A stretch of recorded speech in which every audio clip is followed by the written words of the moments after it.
Hi all, this is Dino the Ops Guy. It is episode 46 of Production Management and Practice, or Stardew Production Management 101.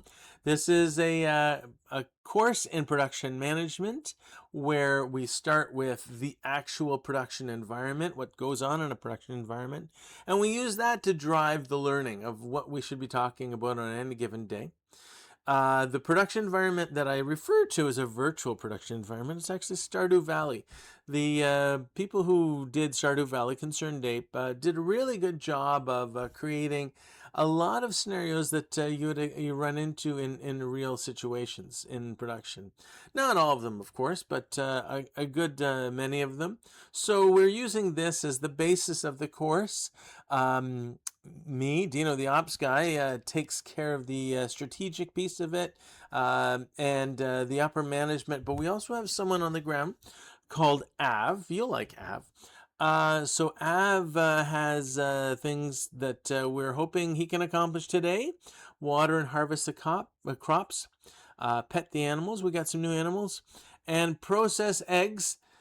Trees. And really what we mean by trees is cut down trees so we can get wood, because we need lots of wood.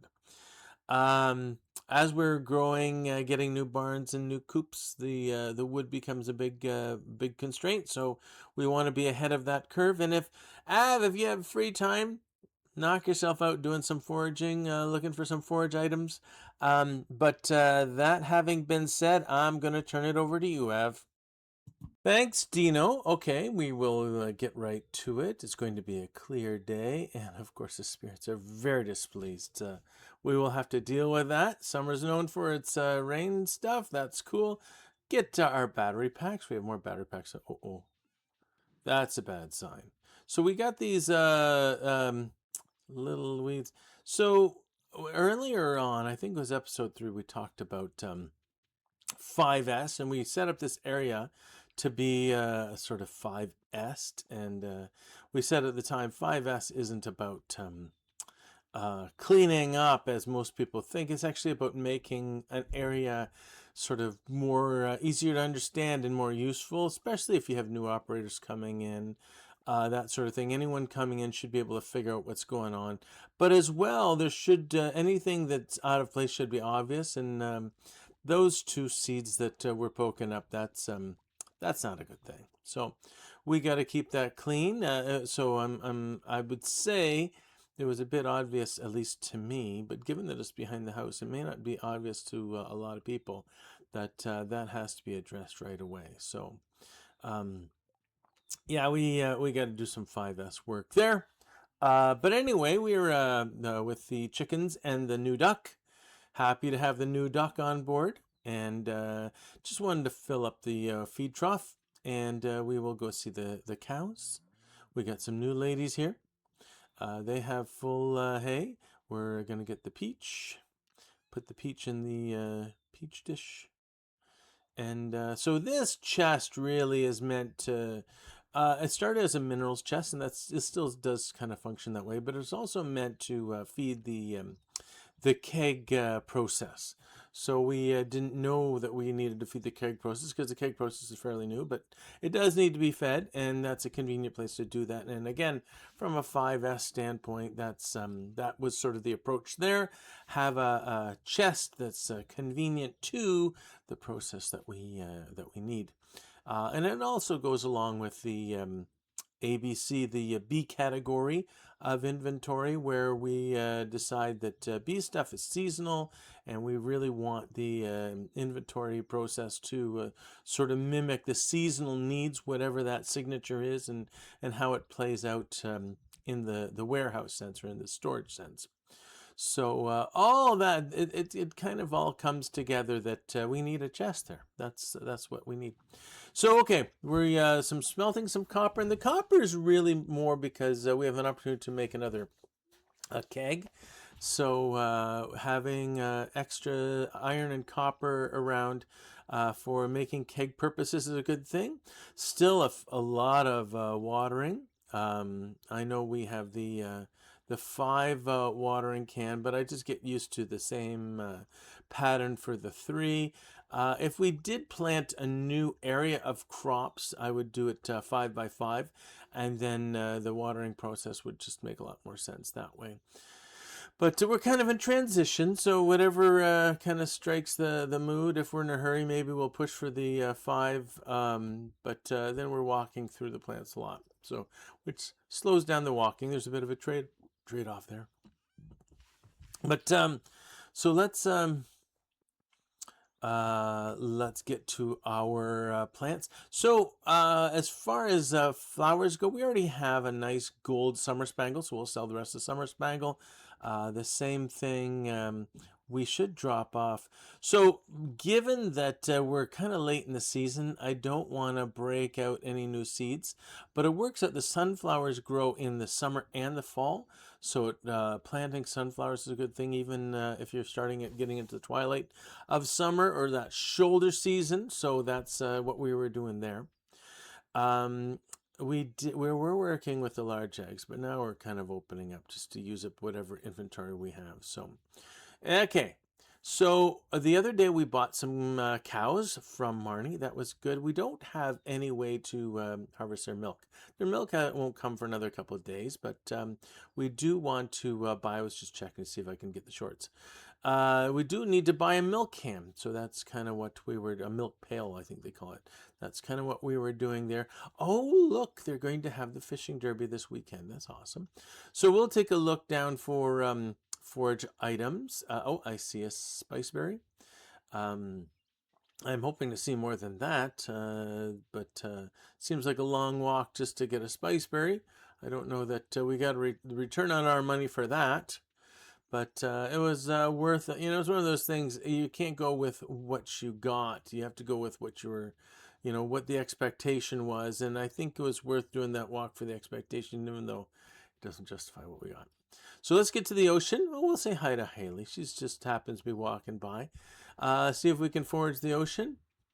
And oh, we got a rainbow shell. That's if it's a plain rainbow shell, it's worth 300. More if it's silver or gold. So there's a good return there. However, again, foraging is not going in our direction. So I don't think Willie's there Thursday. So I didn't even bother trying to sell it to Willie. We don't need the money right away. So putting in the shipper doesn't hurt necessarily. So we'll sell our flowers, our honey, our mayonnaise, and our pickled cauliflower.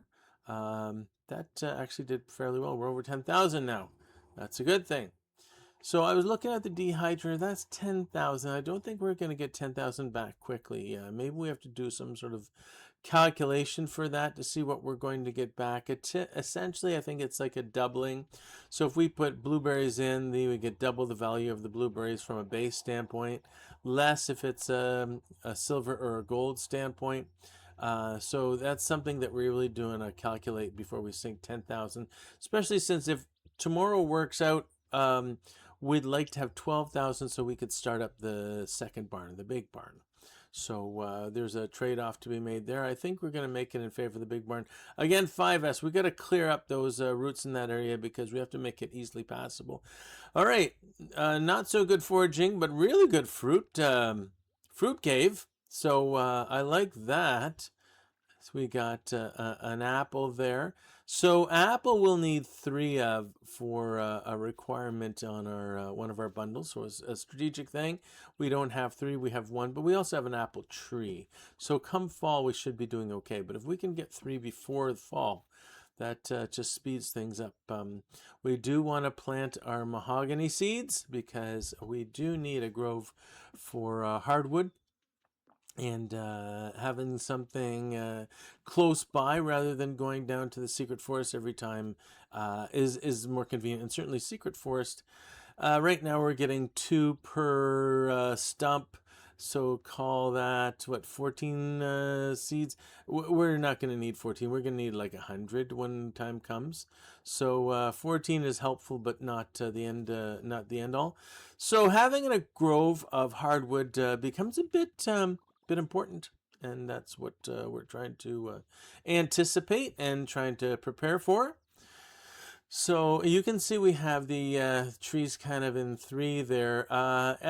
That's more just for a variety thing. I don't know that I absolutely need them in three, but it's nice to if I do need let's say pine or oak or something specific, or one of the seeds, maybe it's a pine cone or an acorn.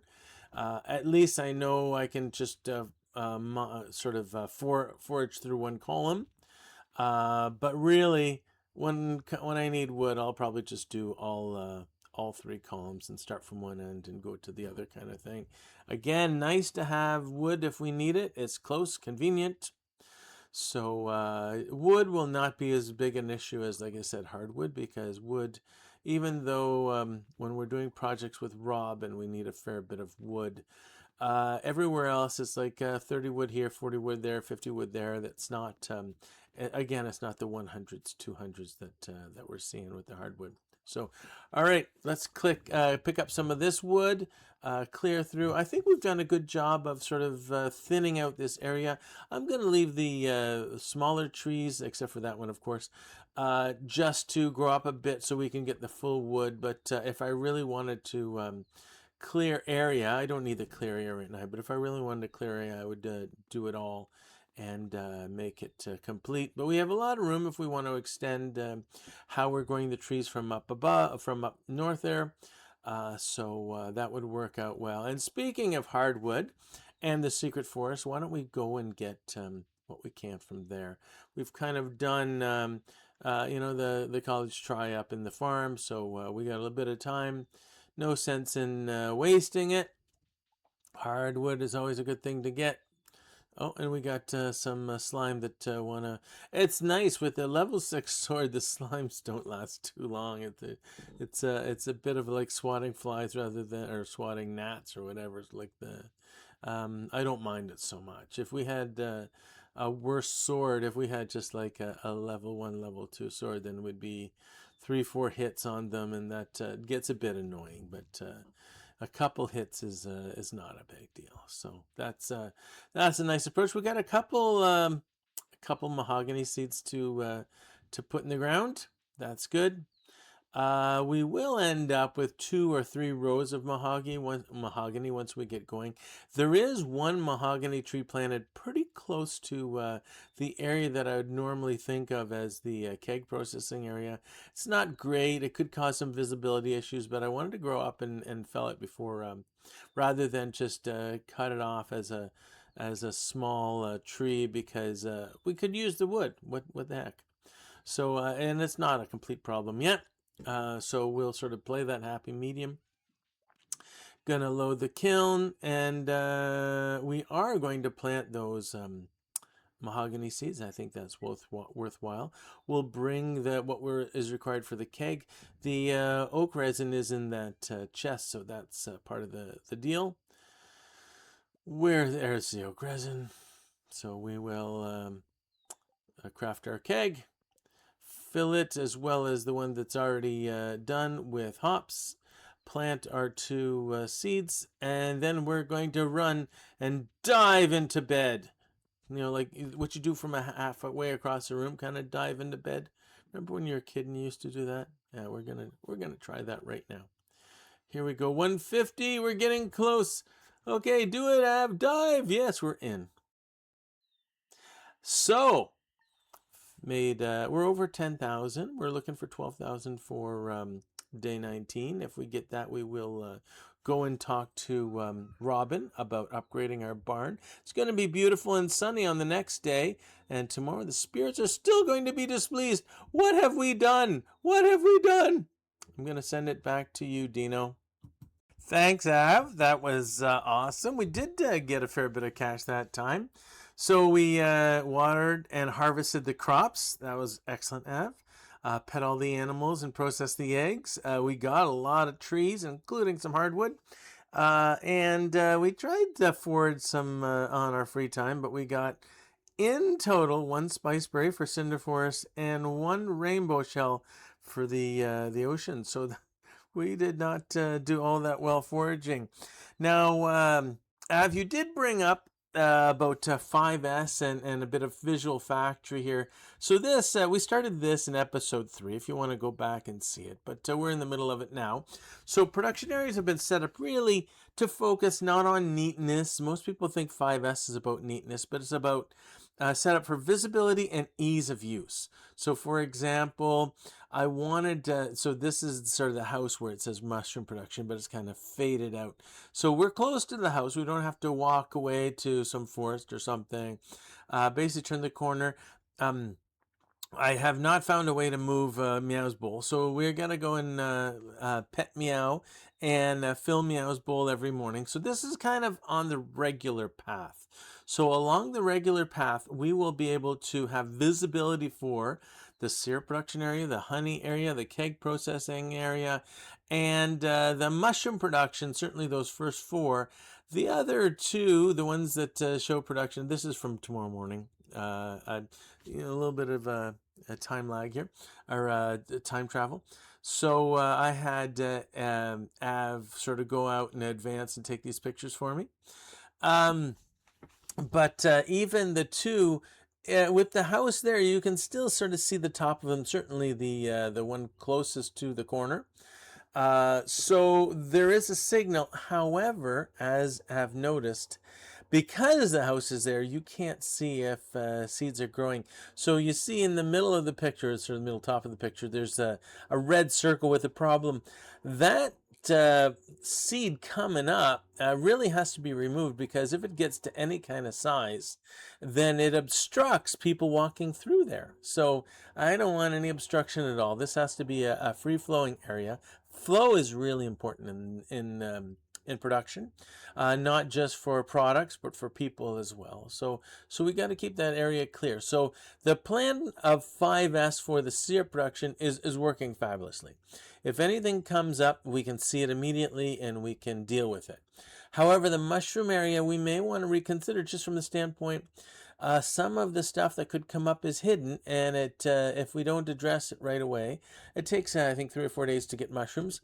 If it takes, let's say, 4 days, then maybe that's long enough for a seed to sort of come up and obstruct us, and then we got to bring the axe back there. We always have the axe, but either way. So the idea is 5S is about keeping everything set up for visibility, so that anything that you need is obvious where it is. And in this case, I'm looking at the mushroom storage is right next to the mushrooms. The keg storage is right next to the kegs, etc.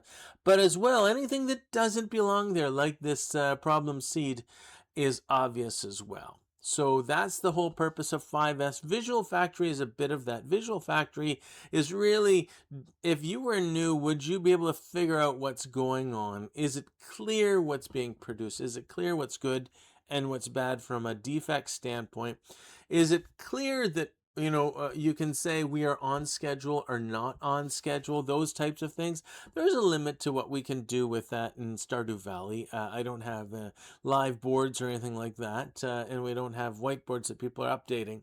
But that could be a part of it in the regular production set. But I think we're doing a decent job of creating this flow, making anything that's harvestable obvious. It's clear. It's not hidden behind something, notwithstanding the house hiding the some of the mushrooms. And again, maybe I should reconsider where we put those mushrooms. Maybe it should be, as we get close to the greenhouse, down that way, because the greenhouse is going to be a big part of our walk. But for now, I'm pretty happy with this. Just going to keep an eye on the mushroom area. But again, the whole thing, if you hear 5S, Visual Factory to a lesser extent, people will think it's about making things clean. It is not about making things clean. It is about making things productive. And I'm hoping this is a decent example of how it should be played out. So that's what we have for the episode. Hopefully you're getting something out of this. If you have any comments, I'd love to hear them to make the process better, faster, funnier, more entertaining, whatever the case. But that notwithstanding, we hope to see you in the next episode.